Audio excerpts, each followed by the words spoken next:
एक बार फिर से महाराष्ट्र सीएम की प्रेस कॉन्फ्रेंस चल रही है, सुनते हैं।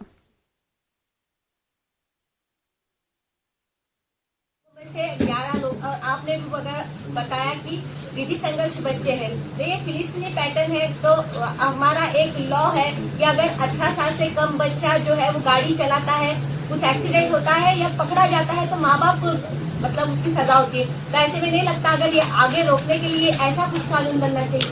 देखिए, अभी इसकी जांच होगी और मैंने जैसे बताया कि हमारे पास अवेलेबल जितने कड़े से कड़े कानून हैं, उन कानूनों के तहत हम लोग इसमें कार्रवाई करेंगे। 2012 में जब मुंबई में वायलेंस हुआ था, 2012 के हालात नजर वाला था, उसमें महिला कांस्टेबल के साथ काफी अभद्रता की गई थी। इसमें भी वैसा ही है, एक सिमिलर पैटर्न लग रहा है। देखिए, महिला कांस्टेबल के साथ अभद्र व्यवहार हुआ, मैंने सीपी साहब को ये पूछा है, ऐसी परिस्थिति नहीं है। हाँ, महिला कांस्टेबल पर पत्थर फेंके गए, उनको आहत करने का प्रयास हुआ है, लेकिन जिस प्रकार से मीडिया में बातें चली है, मैंने उसके बारे में पुलिस कमिश्नर से जानकारी ली और पुलिस कमिश्नर ने स्वयं उसकी जांच की है और उनका कहना यह है उस प्रकार का अभद्र व्यवहार नहीं हुआ है। हाँ, जरूर, और ये भी गलत ही है कि महिला कांस्टेबल को घेरकर उनके ऊपर पत्थर फेंकना, तो उसके ऊपर वैसी कार्रवाई होगी। पूरा मामला सर, एक प्रश्न असा आहे, ज्या पद्धतीनं नागपूरमध्ये आता नॉर्मलाइज झालं पाहिजे, कर्फ्यू जो आहे तो काही पोलीस स्टेशनमध्ये आहे, 2 तासाचं रिलॅक्सेशन दिलं होतं, ते पण मागे घेण्यात आलं. हे किती दिवसात हळूहळू टप्प्याटप्प्याने मला असं वाटतं की आजपासून टप्प्याटप्प्याने हे पूर्ण काढून टाकणार, पूर्ण काढणार. पूर्ण काढणार. या घटनेच्या माध्यमातून अडचणीत आणण्याचा प्रयत्न केला गेला अशी चर्चा आहे. मला असं वाटतं की असं म्हणणं हा मूर्खपणा आहे. काही लोक अशा घटनांमध्ये राजकारण शोधतात आणि अशा प्रकारचं वक्तव्य करतात. त्या वक्तव्याला काही अर्थ नाही आहे. घटना गंभीर आहे, त्याला कुठलाही राजकीय अँगल नाही आहे. या घटनेमध्ये जे जे काही लोक इन्व्हॉल्ड आहेत, त्या लोकांना कठोर शासन दिल्याशिवाय आम्ही थांबणार नाही. कट रचण्यात आला होता का, प्री प्लॅन होतं का हे सगळं, आणि आता मास्टर माइंड कोण आहे असं वाटतं? नाही, असं आहे की काही इंडिकेशन जरूर आहे की काही ठिकाणी प्लॅन झालेला दिसतोय, म्हणजे काही ठिकाणी तयारीत लोक आहेत असंही दिसत आहे. पण जोपर्यंत याचा तपास पूर्ण होत नाही, तोपर्यंत अधिकारिकरित्या हे म्हणणं योग्य होणार नाही. याचा तपास पूर्ण झाल्यानंतर पोलीस आयुक्त याबद्दल पूर्ण माहिती आपल्याला देतील. अजित पवार ने कहा है कि जो भी मुस्लिम भाइयों की तरफ हाथ दिखाएगा उसे बख्शा नहीं जाएगा. एक इफ्तार पार्टी में अजित पवार ने बयान दिया है कल मुंबई. अजित पवार जी ने क्या बयान दिया मुझे मालूम नहीं, पर जो भी अच्छा व्यक्ति है, देशभक्त है, देश के लिए काम करता है, वो किसी भी जाति का हो, धर्म का हो, उसके ऊपर कोई गलत आंख उठाएगा तो हम भी सहन नहीं करेंगे. लेकिन जो समाज को तोड़ने का काम करेगा, जो समाज में हिंसा करने का काम करेगा, उसको छोड़ेंगे भी नहीं.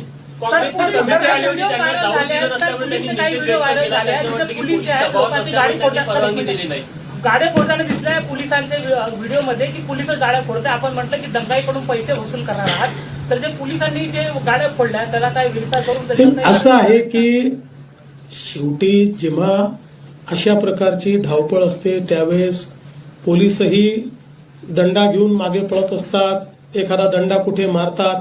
याचा अर्थ पोलिसांनी गाड्या तोडल्या वगैरे असं म्हणणं योग्य होणार नाही. मला असं वाटतं की किमान या बाबतीत तरी विनाकारण पोलिसांना टार्गेट करणं अतिशय चुकीचं होईल. पोलिसांनी नीट काम याच्यामध्ये केलंय, पोलिसांनी मार खाल्लेला आहे, त्यामुळे पोलिसांची बाजू आपण घेतली पाहिजे. समिती आली आज, ते राजकारण करता या मुद्द्यावर असं वाटतंय का? काँग्रेसची समिती किती गंभीर आहे याचं एकच उदाहरण मी देतो की ज्याच्यावर अकोला दंग्याचा आरोप आहे, त्या दंग्याचा आरोपी हा त्यांच्या समितीचा सदस्य आहे. म्हणजे आता दंगेखोर हे दंग्याची चौकशी करण्याकरता जर येणार असतील तर ही समिती म्हणजे अक्षरशः लांगुल चालन आहे. पाय चाटणे आहे. मुख्य आरोपी जो आहे त्याचं मालेगावशी कनेक्शन आहे असं म्हटलं जात आहे. काय माहिती आहे? मी सांगितलं मगाशी त्याच्यावर. बघा असं आहे की याच्यातला वेळ इतका कमी आहे ही घटना आणि त्याच्यानंतर झालेला की त्याच्यामुळे खूप इंटेलिजन्स आपल्याला मिळवायला वेळ होता आणि प्रिपेअर करायला वेळ होता असं परिस्थिती काही दिसत नाही. हा असं म्हणू शकतो आपण की अधिक चांगला इंटेलिजन्स मिळवता आला असता पण फेल्युअर असं नाही म्हणतात. प्राईम मिनिस्टरांचा दौरा आहे नागपूरला, या घटनेमुळे त्या दौऱ्यावर काहीही परिणाम होणार नाही. आता तुम्ही नागपूरच्या आहात, नागपूर शांत आहे, काही अडचण नाही नागपुरात. आणि जी घटना झाली ती घटना एका भागात झालेली आहे. 60, 70, 80% नागपुरात काही घडलेलं नाही. लोकांचं जनजीवन पूर्ण सुरक्षित आहे. त्याच्यामुळे तो दौरा नीट होणार. बंद आहे.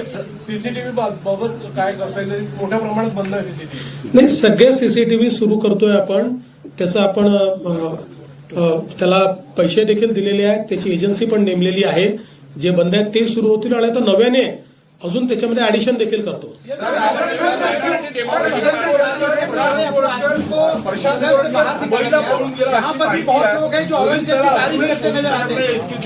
असं आहे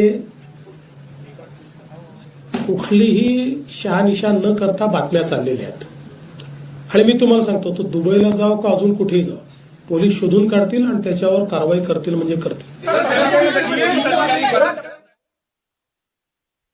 तो महाराष्ट्र सीएम को आप सुन रहे थे जिन्होंने कहा कि नागपुर अब शांत है लेकिन जितने भी दंगाई हैं उनके खिलाफ सख्त कार्रवाई की जा रही है और महिला कांस्टेबल पर जिन्होंने पत्थर फेंके हैं सख्त कानून के तहत उन पर कार्रवाई होगी. फिलहाल इस बुलेटिन में अभी के लिए बस इतना ही. बाकी की तमाम खबरों के लिए आप बने रहिए लाइव टाइम्स के साथ.